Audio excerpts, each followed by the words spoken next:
ओम प्रकाश मेहता जी, इस बार विधानसभा इलेक्शन जो कि बिहार में हो रही है और 28 अक्टूबर, 3 और 7 नवंबर को जो होगी, उसमें जो प्रमुख राजनीतिक पार्टियां हैं वो अपराधियों को अधिकतम जो है वो टिकट दी है।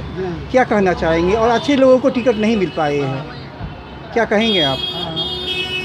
सभी पार्टी अपने को बिकाऊ बना लिया है। हर पार्टी में टिकट के लिए लाइन लगा, तब उन लोग का मनोबल बढ़ गया। पार्टी देखने लगा कि हम अधिक पैसा जो देता है कैंडिडेट, उसी को पैसा टिकट दिला इस बार।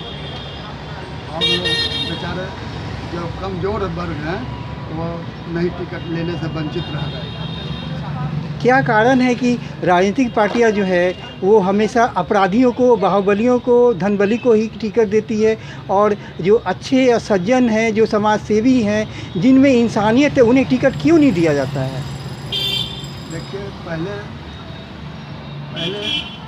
पहले के जो पुराने नेता लोग हैं हर पार्टी के, पहले वही अपराधी के संयोग से मदद लेके चुनाव में आते थे, जीत कर आते थे। अब वो लोग सोचने लगे कि अपराधी लोग में भी एक बना लिया, मेजोरिटी बना लिया कि हम ही लोग के बल पर ये लोग चुनाव जीत के लोकसभा विधानसभा में पहुंचते हैं, तो क्यों ना हम भी अपने बल पर हम भी चुनाव लड़ें।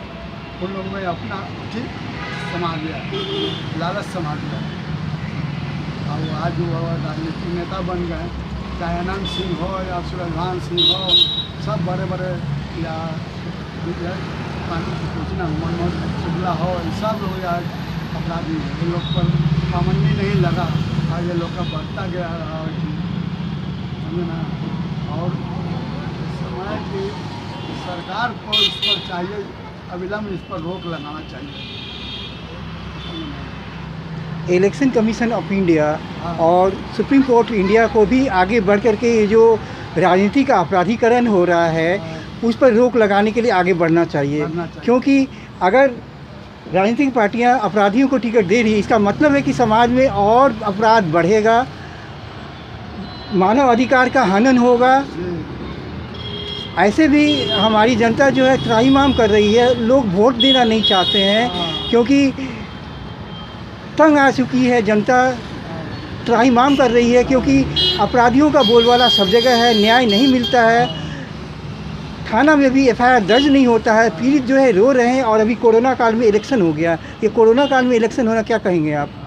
क्या इलेक्शन होना चाहिए कोरोना काल में, जो कि लोग भयभीत हैं? और दूसरी बात है, अभी दुर्गा पूजा भी का उत्सव इस बार नहीं हो रहा है क्योंकि लोगों को वो कहा जा रहा है कि आप कोरोना के जो नियम है उसका पालन करें, लेकिन राजनीतिक रैलियों में कोई नियम नहीं है।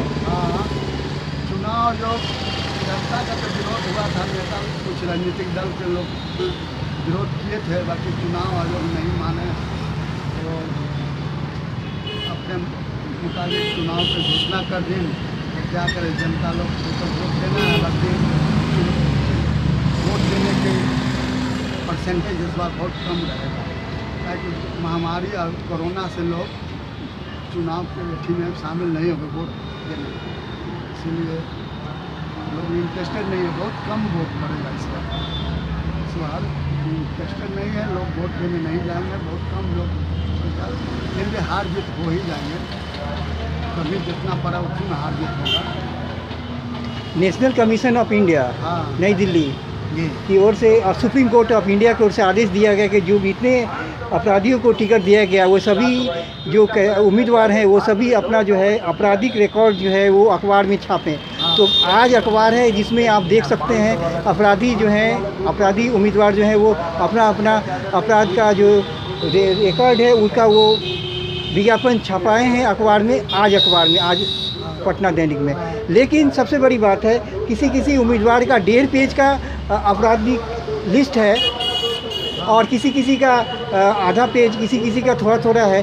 लेकिन सबसे बड़ी बात है कि ये अखबार में छपवा देना विज्ञापन, या फेसबुक पर भी कहा गया, फेसबुक पर भी ये अपना ये आपराधिक विवरण जो है दिया जाए, ये इनका ये उम्मीदवार का, तो क्या ये अखबार में छप जाने से और ये फेसबुक पर डाल देने से क्या ये जो उम्मीदवार हैं वो क्या कहते हैं पाक साफ हो जाएंगे?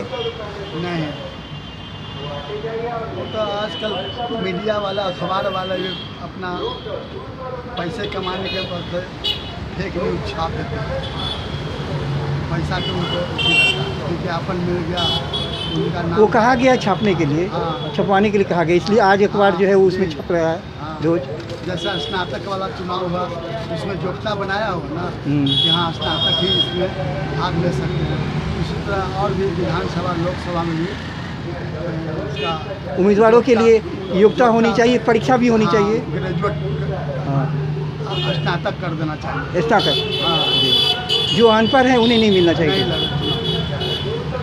और एक चीज़ और, जिनका आपराधिक रिकॉर्ड है उन्हें भी टिकट नहीं मिलना चाहिए। जी ना, हाँ उनका भी नहीं मिलना चाहिए। लेकिन सबसे बड़ी बात है, बहुत ही क्या लाचारी है इलेक्शन कमीशन ऑफ इंडिया का या सुप्रीम कोर्ट का कि बार बार हम लोग जो प्रयास करते हैं कि बिहार में राजनीतिक का जो अपराधीकरण है वो दूर हो, लेकिन वो दूर होने के बजाय जो है राजनीतिक पार्टियां जो है वो क्या कहते हैं अपराधियों को ही टिकट दे रही है।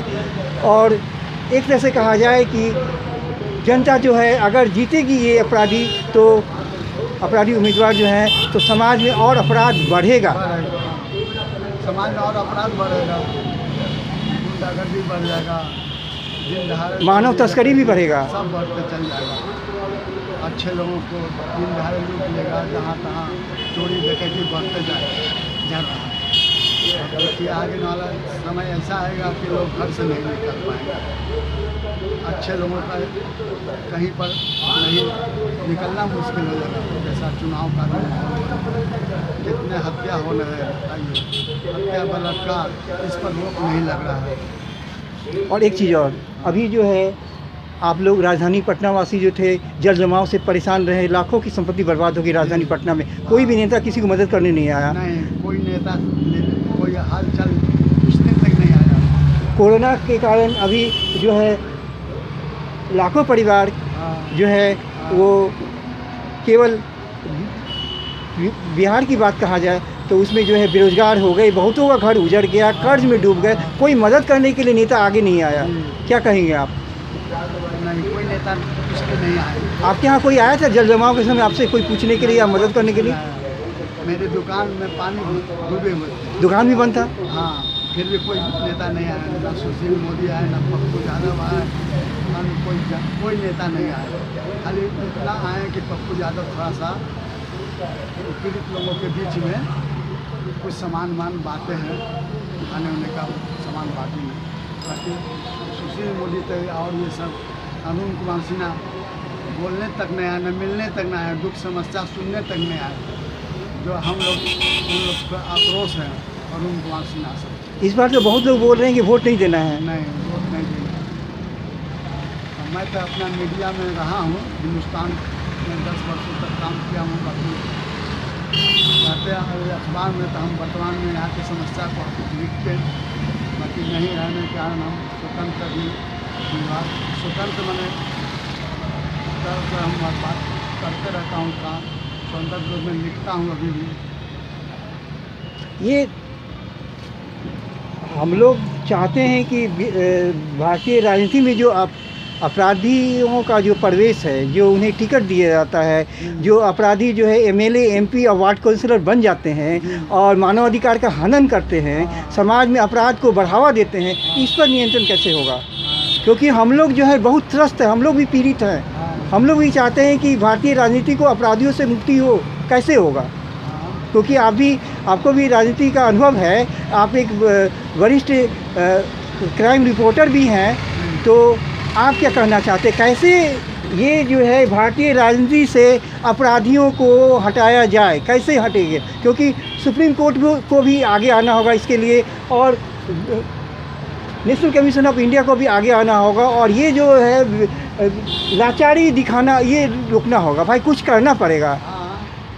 हाँ, अपराधी के धन बल वाले राजनीतिक नेता को रोकने के लिए संसद में विधेयक पास लाना होगा और उस पर सभी पार्टी को एकजुट होकर उसका ही करना चाहिए, समर्थन करना चाहिए।